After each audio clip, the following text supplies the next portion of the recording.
Pesawat tak berawak darat rakitan milik Rusia terekam menghancurkan benteng tentara Ukraina dari jarak dekat.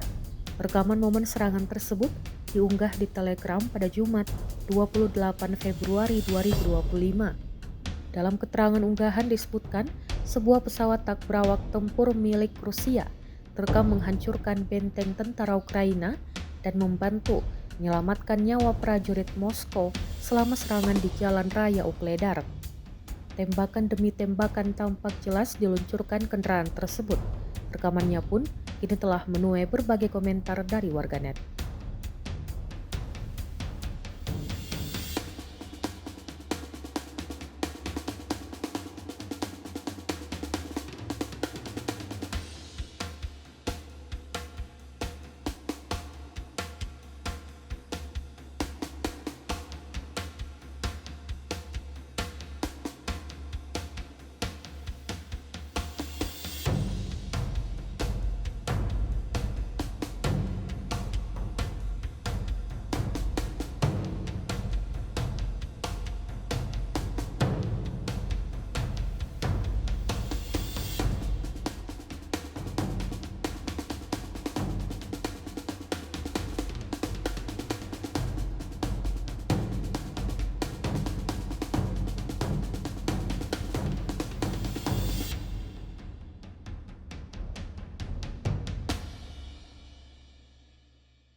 Download Tribun X sekarang, menghadirkan lokal menjadi Indonesia.